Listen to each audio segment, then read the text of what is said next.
You know how, like, when you hit a certain age, like a milestone birthday, it kind of gets you thinking? Well, that's what happened with this guy, Stephen Wolfram. Turning 60, it wasn't about slowing down, no way. It was like, boom, creative overdrive. Yeah, it's wild, right?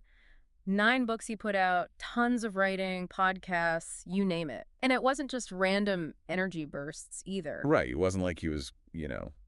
It was more like Wolfram returning to this like lifelong thing he's got going This on. fascination. Yeah, totally.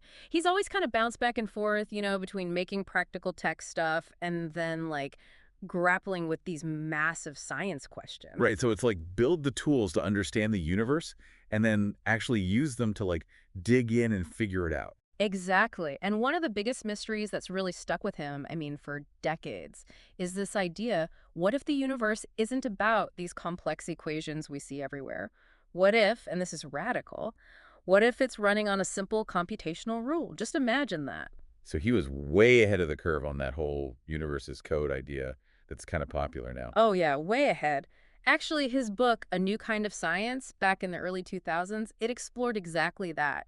How crazy complex patterns can come from these dead simple rules. It was a huge hit, but for Wolfram, it was just the beginning. So then what? Why not jump right into the physics of it all right then? Well, he had some early results back in the 90s even, but let's just say the science world wasn't quite ready to ditch their equations for algorithms, you know what I mean? Too out there at the time. Yeah, I can see that. So he shifted focus for a while, built practical tools like Wolfram Alpha and that Wolfram language, but that physics question always simmering in the background. And then, bam, 60th birthday hits, ready to take on the whole universe. It was like a now or never kind of thing. He gets this amazing team of young physicists together, and they just dive headfirst into this crazy, ambitious physics project. Okay, hold on. Let's break down this physics project. What was he actually trying to do? Was he really trying to, like, write the code for the universe? In a way, yeah, he was really digging into this idea that at the most basic level, the universe is computation. Think of it like this.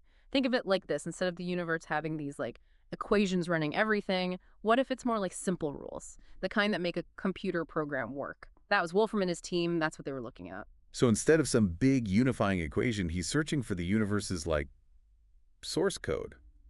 That's pretty out there.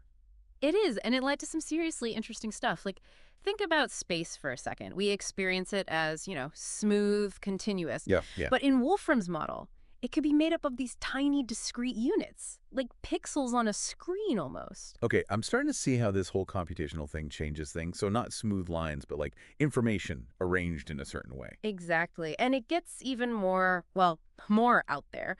Remember how Wolfram showed that simple rules can make these crazy complex patterns back in A New Kind of Science? Yeah. Yeah. Well, the physics project, they took that idea and went, what if the entire universe is like that? Even something that huge, that complex, coming from a really simple rule, just repeated over and over. So, like, reality is a giant simulation. It's a good way to think about it, right? But here's where Wolfram gets even more, well, mind-bending. He's exploring all these rules, right? Different ones, seeing what they do. And he stumbles on this concept, the Ruliad. Rulia. Okay, that sounds intense. What is it? Okay, so picture this. The set of every computation possible. Everything, ever, that could be computed. That's the Ruliad. It's massive, totally abstract, and it doesn't just have our universe in it, every possible universe. Every math structure, every result of any computation you can imagine. It's everything. So our universe, just this tiny blip in this, like, endless sea of computational possibilities. Exactly. And here's where it goes from interesting to, well, kind of profound. Wolfram says that even the laws of physics, the rules of our universe, they're shaped by where we are in this Ruliad. Wait, hold on. You're saying physics isn't just about the universe, like, out there.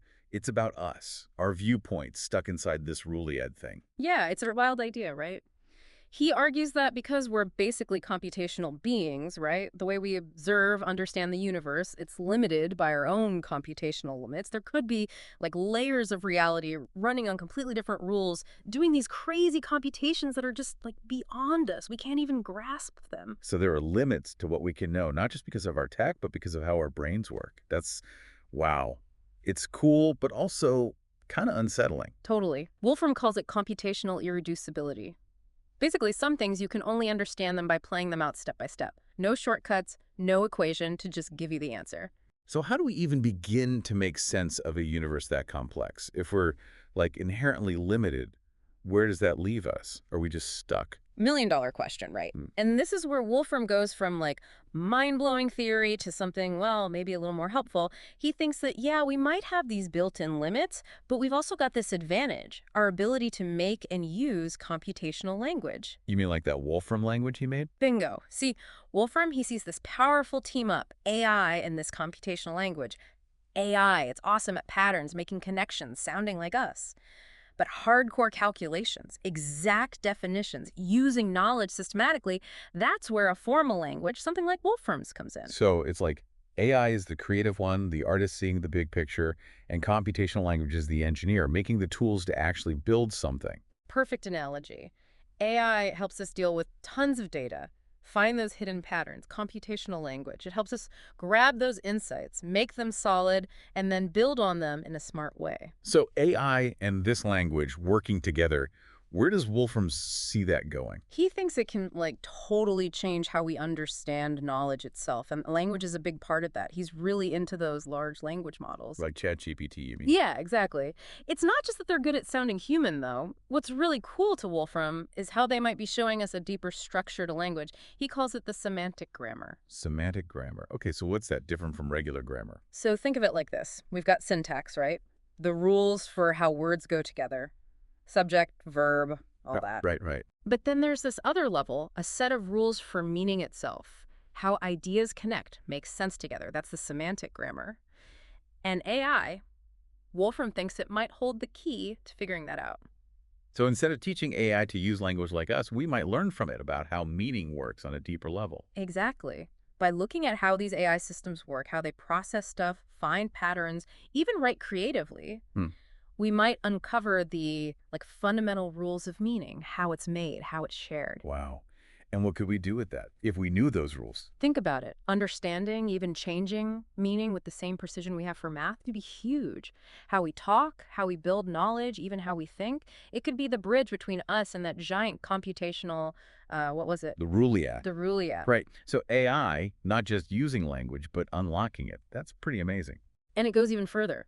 Wolfram thinks this whole computational way of looking at things, it applies to tons of stuff. In fact, he's got all these unfinished projects, each one pushing the limits of what we think is possible. Like what? Give me an example. Okay, so one area he's super into is subchemistry. He thinks there's a whole lot going on beneath the chemistry we know, like layers of complexity all running on these computational rules, and that could be how life itself started. Using computation to crack the code of biology. Ambitious. Yeah, and that's not even everything. He also wants to develop something he calls symbolic discourse language. Okay, what would that be for? Basically, it's a way to write down complex stuff, ideas, arguments, even contracts in a super formal language, one that computers get, no misunderstandings. Imagine legal stuff, science papers, treaties, all perfectly clear, no more arguing over what they mean. It's like turning legal language into, I don't know, an equation or something. That's wild. And maybe revolutionary. Wolfram even imagines using it to make a constitution for AIs, like the core rules for how AI should be built, how they interact. So we're talking about a future where humans and AI, they're not just working together, they're creating new knowledge together. That's a lot to think about. It really is. And Wolfram's work these past few years, it gives us a whole new way to see all of that. Yeah. It's been quite a journey, this whole universe as computation idea. And the implications for everything from, like you said, physics to AI. And this is just the start, really. There's so much more to Wolfram's work if people want to dive in. For sure. And he's right. If we're just one possibility out of countless others in that Ruliad, I mean, what else is out there? What kind of knowledge is waiting for us to discover? It's something to think about. And that wraps up our deep dive into the incredible world of Stephen Wolfram's latest thinking.